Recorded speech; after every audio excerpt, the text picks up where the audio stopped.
നമ്മൾ ഈ വർഷം മുതലാണ് തുടങ്ങുന്നത്. അതിൽ കുറവുകളുണ്ടെങ്കിൽ ആ കുറവുകൾ ആ പ്രദേശത്ത് വെച്ച് പരിഹാരം കാണും.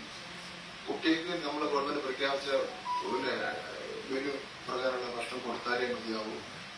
അതിന് നേരത്തെ പറഞ്ഞതുപോലെ എന്തെങ്കിലും കുറവുണ്ടെങ്കിൽ കുറവ് പരിഹാരം കണ്ടുകൊണ്ട് മുന്നോട്ട് പോകും. അല്ലാതെ ഇനി അധ്യാപകർ ഈ കൊച്ചു മക്കൾക്ക് കൊടുക്കുന്ന ആഹാരത്തിന് കൊടുക്കാൻ പറ്റുമെന്ന് പറഞ്ഞൊരു വെല്ലുവിളിച്ചുകൊണ്ടിരിക്കുന്നു വേണ്ട. അത് ഈ ചില പ്രധാന അധ്യാപകരുടെ മാത്രം ചുമതലയിൽ വരുന്നു. ഇപ്പൊ മിനിസ്റ്റർ വിശദീകരിച്ചു അതൊക്കെ വേണ്ടി വരുമെന്ന്. സ്കൂളിലെ എച്ചം എന്നൊക്കെ പറയുമ്പോൾ അവിടെ കുട്ടികളുടെ കാര്യങ്ങൾ നോക്കണം, പരീക്ഷ നടത്തണം, ആഹാരം കൊടുക്കണം, അതൊക്കെ വേണ്ടി വരുമെന്ന്. അതിന് വേണ്ടിയില്ലേ ശമ്പളം എല്ലാം കൊടുക്കുന്നു. പക്ഷെ അത് സ്വന്തം കയ്യിൽ എടുക്കേണ്ടി വരുന്നു. സ്വന്തം കയ്യിൽ ഒരു കാര്യം ഞാൻ നിങ്ങളോട് പറയാം. നമ്മളൊക്കെ നാട്ടില് പലചരക്കടയിൽ നിന്ന് സാധനങ്ങൾ കടവാങ്ങുന്നവരാണല്ലോ. അല്ലാതെ നമുക്ക് ഒരു വർഷത്തേക്ക് മുഴുവൻ സാധനം എടുത്തുള്ള വെച്ച് നമുക്ക് ജീവിക്കാൻ പറ്റുന്നവരല്ലോ ഇവിടെ ഇരിക്കുന്നത് നമ്മളാരും. നമ്മൾ ഈ എല്ലാ കടയുടെ മുന്നിൽ നിന്ന് കടം വാങ്ങാറുണ്ട്. ഒരു 10 ദിവസം താമസിച്ചാലും തിരിച്ചു കൊടുക്കാറുണ്ട്. അങ്ങനെ പിന്നെ ഉച്ചഭക്ഷണ പ്രക്രിയയിൽ പങ്കെടുത്തതിന്റെ പേരിൽ ഒരു അധ്യാപകനും ദരിദ്രനായ ചരിത്രമേ ഇല്ല. അതുകൊണ്ട് അതിനെപ്പറ്റി ആരും ഉത്കണ്ഠപ്പെടേണ്ട കാര്യമേ ഇല്ല. കൊടുക്ക വകുപ്പ് ചിലപ്പോ 5-10 ദിവസം താമസിച്ചാലും ഒരാളും ആ ഒരു ദാരിദ്ര്യത്തിൽ പ്രത്യക്ഷപ്പെടുന്ന പ്രശ്നമേ ഇല്ല.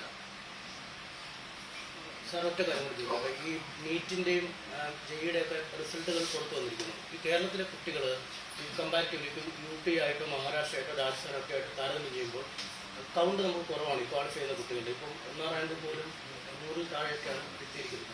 ഈ ഒരു മറ്റ് വിദ്യാഭ്യാസ മേഖലയിലുള്ള ഒരു ക്വാളിറ്റിയുടെ ഒരു ഗുണം ഇത്തരം മത്സര പരീക്ഷകളിൽ നമ്മുടെ കുട്ടികൾക്ക് ലഭിക്കുന്നില്ല. നമുക്കത് പല രൂപത്തിലാക്കണം. ഇപ്പോ ഓൾ ഇന്ത്യ നിലവാരത്തിൽ ജില്ലകളുടെ സ്ഥാനം എടുത്തപ്പോ വിദ്യാഭ്യാസ വകുപ്പ് 13 ജില്ലകളിൽ നമ്മളാണ് 1ാം സ്ഥാനത്ത്. ഓൾ ഇന്ത്യ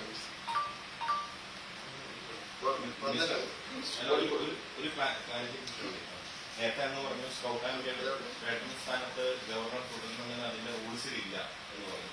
അങ്ങനെയാണെങ്കിൽ ഒരു കോൺഫ്ലിക്ട് തുടരുന്ന ഒരു സാഹചര്യം വന്നു കഴിഞ്ഞാൽ ഗവർണർ അതിൽ ആ സ്ഥാനത്ത് മാറ്റുന്ന കാര്യം അറിയില്ല. ഞാനിപ്പോ ഉള്ള പ്രകാരമുള്ള കാര്യമാണ് പറഞ്ഞത്.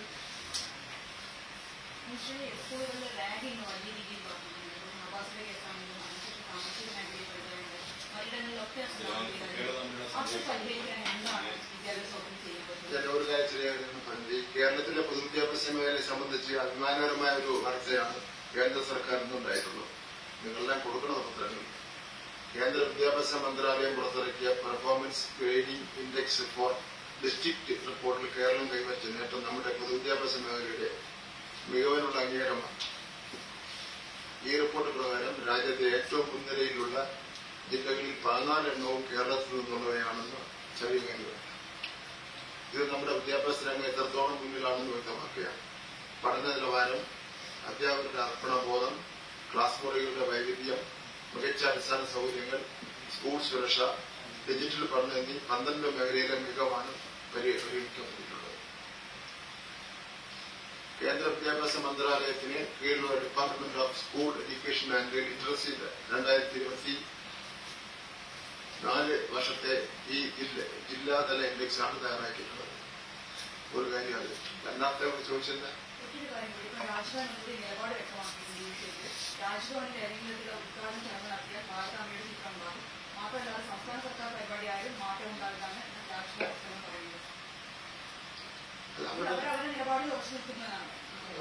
നിലപാടില് ഭരണഘടനാ വിരുദ്ധമായിട്ടുള്ള നിലപാടിൽ അവർ ഉറച്ചിരിക്കട്ടെ. ഞങ്ങൾ ഭരണഘടനാപരമായ നിലപാടുമായിട്ട് മുന്നോട്ട് പോകും. ഞങ്ങൾ ഭരണഘടനയിൽ പറയുന്ന നിലപാടുമായിട്ട് മുന്നോട്ട് പോകും. അങ്ങനെയല്ല, ഈ രാജ്ഭവൻ അത്തരം പരിപാടികളിൽ ഈ കാപ്പിക്കുടി ഇന്ത്യ ആ താരതമ്യത്തെ ചിത്രം ഉപയോഗിക്കുകയാണെങ്കിൽ അത്തരം പരിപാടികൾ ബഹിഷ്കരിക്കുന്നു. ഒരിക്കലും ഞങ്ങൾ ഒരു വനിതയുടെ കയ്യിൽ ഒരു RSSന്റെ കൊടിയും കൊടുത്ത് പൂജിച്ച് ആ ഭക്ഷണം ഞങ്ങളെല്ലാം പോകുന്ന വെച്ചാൽ ഞങ്ങളെല്ലാം ജനാധിപത്യ ബോധവും ഇന്ത്യൻ ഭരണഘടനയെ സ്നേഹിക്കുന്ന ആരും തന്നെ പോകില്ല. ഇന്നിപ്പോ മാധ്യമങ്ങളിൽ വന്നുകൊണ്ടിരിക്കുന്ന പ്രതികരണവും നമ്മുടെ ഫേസ്ബുക്കുകളിലും മൊബൈലിലൊക്കെ വന്നുകൊണ്ടിരിക്കുന്ന പ്രതികരണം വെച്ചാൽ 100 പേര് പ്രതികരിച്ചാൽ സാധാരണഗതിയിൽ 50 പേരും വ്യത്യസ്ത അഭിപ്രായമാണ്. ഇത് 100 പേരും ഒരേ അഭിപ്രായമാണ് വന്നിട്ടുള്ളത്.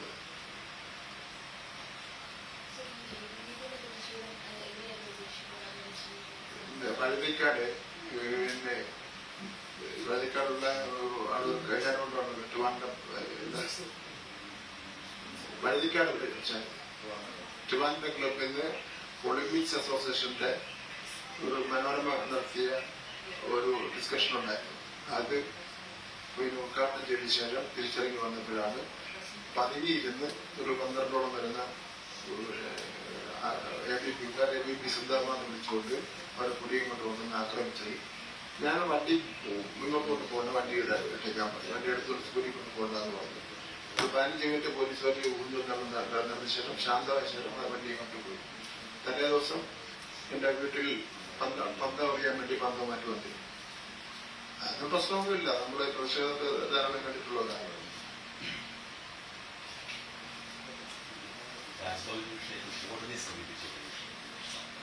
അത് അന്ന് ഈ സംഭവം ഉണ്ടായതല്ലാതെ അതിന്മേൽ ഗവൺമെന്റ് എന്ത് എടുക്കണമെന്ന് സംബന്ധിച്ചത് തീരുമാനിക്കേണ്ട മുഖ്യമന്ത്രിയാണ്. അങ്ങനെ ഒരു തീരുമാനം എടുത്തിട്ടില്ല.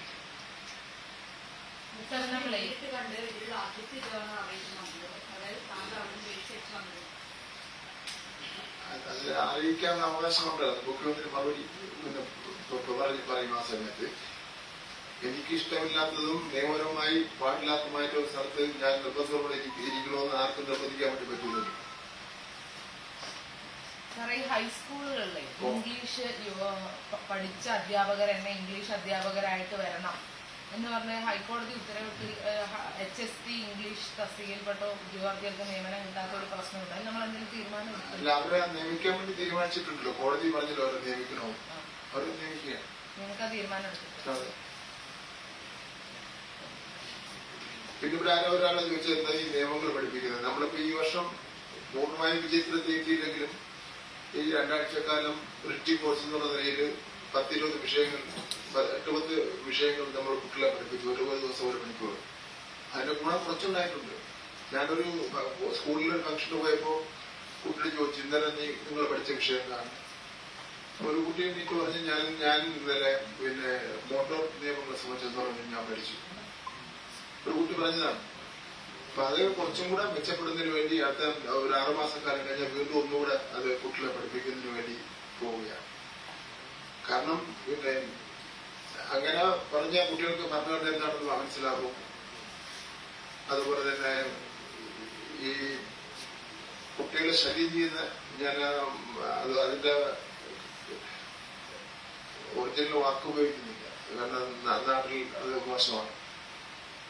അങ്ങനെ ഉള്ള പ്രശ്നങ്ങളിലെ കുട്ടികൾ അറിഞ്ഞിരിക്കുന്നുണ്ട്. ഇപ്പൊ തന്നെ 12 അധ്യാപകരെ പിരിച്ചുവിട്ടിട്ടുണ്ട്. കൊച്ചുകുട്ടിയുടെ ഉപദ്രവം ചെയ്തു. 10-70ഓളം വരുന്ന ഫയലുകൾ കഴിഞ്ഞിരിക്കും. കുട്ടികൾ ഇതേ സംബന്ധിച്ച് എന്താണെന്ന് അറിഞ്ഞിരുന്ന കുറച്ച് പ്രശ്നങ്ങൾക്ക് പരിഹാരം കാണാൻ വേണ്ടി പറ്റും. ഇപ്പോ ലഹരി എന്താണെന്ന് അറിയുന്നില്ലല്ലോ. കുട്ടാരി തിന്ന് ഒരാഴ്ച കഴിയുമ്പോഴാണ് അറിയുന്നത് പ്രശ്നമാണ്. അത്തരം കാര്യങ്ങളാണ് നമ്മൾ പഠിപ്പിക്കുന്നത്. അടുത്ത വർഷം ആകുമ്പോൾ കുറച്ചും കൂടെ മെച്ചപ്പെട്ട നിലയിൽ ആയിരിക്കും.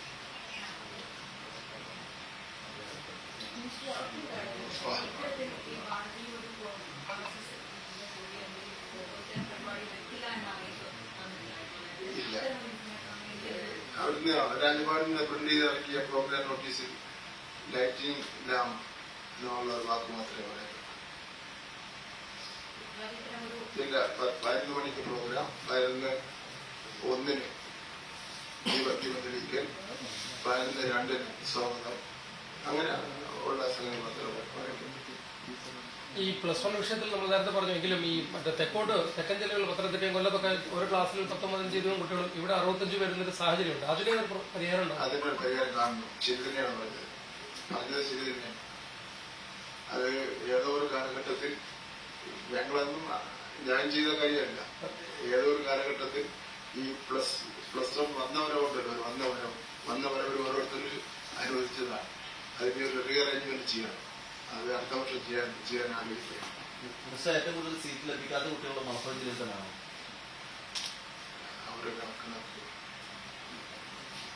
ആയിരിക്കും കേട്ടോ. ഞാനത് അവർക്ക് കണക്കില്ല. സംസ്ഥാനത്ത് ആകെ ഇപ്പോൾ പുറത്തുള്ളത് 52,000 ആയിരിക്കും. അയച്ചു ഞാൻ പറഞ്ഞു കേൾക്കുക. ഞാൻ ഓർമ്മിക്കുന്നു. ഇപ്രാവശ്യം നിങ്ങൾ വേറൊരു കാര്യം ആലോചിക്കേണ്ടത്, നമ്മുടെ പിന്നെ സബ്ജക്ട് മിനിമം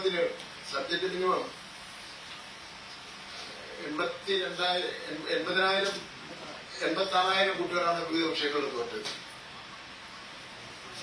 ആ 86,000 കുട്ടികൾക്ക് 2 ആഴ്ചക്കാലത്ത് ബ്രിഡ്ജ് ക്ലാസ് കൊടുത്തു.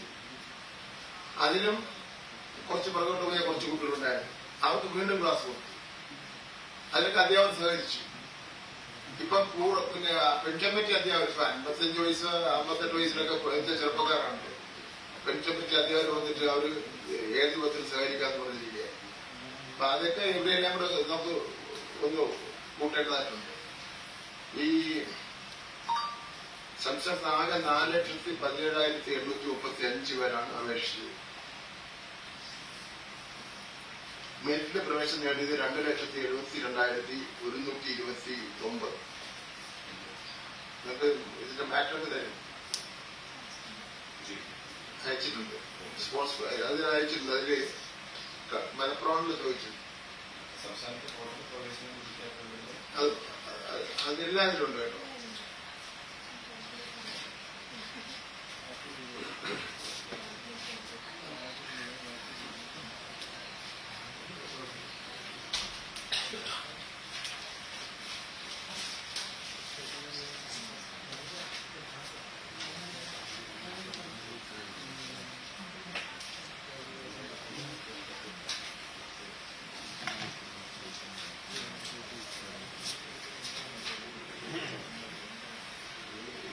മലപ്പുറം ജില്ലയിലെ നിലവിലുള്ള ഒഴിവുകൾ പ്രകാരമാണ്.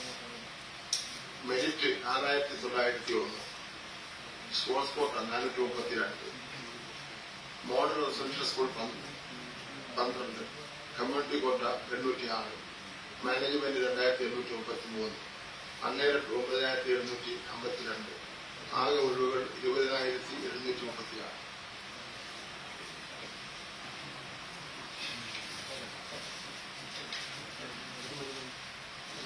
എല്ലാം പിന്നെ അയച്ചുകൊടുക്കില്ലോ.